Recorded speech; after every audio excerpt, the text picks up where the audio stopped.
Fiji's former coup leader and former Prime Minister Frank Bainimarama has been sentenced to 1 year in prison.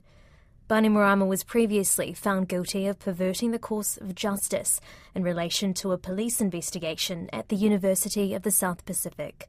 Suspended Police Commissioner Sitiveni was also sentenced to 2 years in prison after previously being found guilty of abuse of office related to the same case.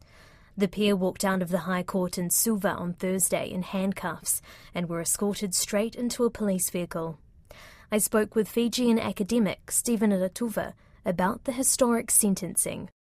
It's significant because for the Fiji First Party, it might signal the weakening of its power going into the future.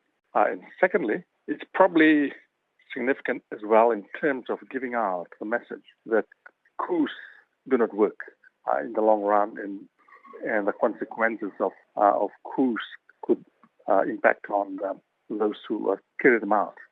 And thirdly, it shows that Fiji politics is very, very dynamic, and those with power, those who wield power, at some point, the law can be used against them. So, significant in three ways.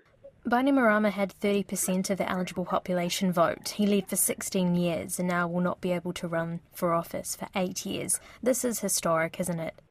It is historic because he won't be able to run the next election, which means that he won't be able to mobilize the massive number of votes that managed to get the Fiji First into power. It's significant because for the Fiji First Party, it might signal the weakening of its power going into the future. So the Fiji First Party will have to look for someone else to be able to generate that much vote. So a lot of those votes will probably go to the other political parties, and which means that it's a win and a loss to the Fiji First. And what do his supporters make of all of this?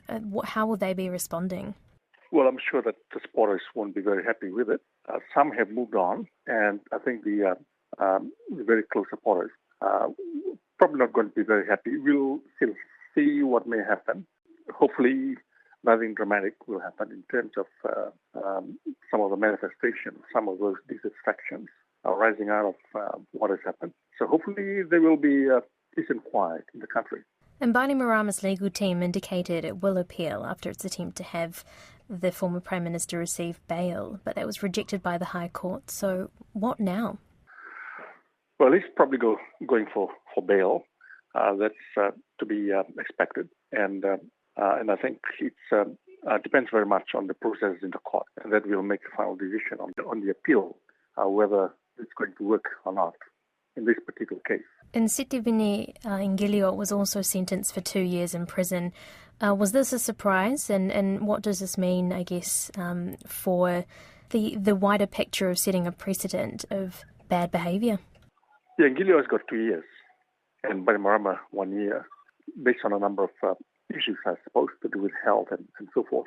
And again, it sends out a message that engaging in coups, which probably would be beneficial in the short term, can actually come back to haunt you. And this is what's happened here. Bainimarama's own political career, that's probably the end of it. So the laws which were once abrogated will still be there, and they have the potential to get back at you. So there are a number of lessons which can be learned from what has happened. And some people would argue, is this a true comeback of democracy in Fiji?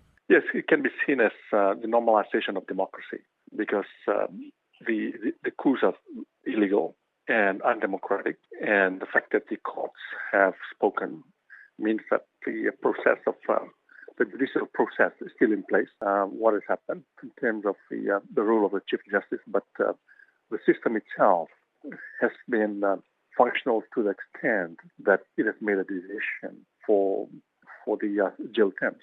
In some ways, it has to do with the way in which the democracy itself, in the context of judiciary, can be seen to be kind of working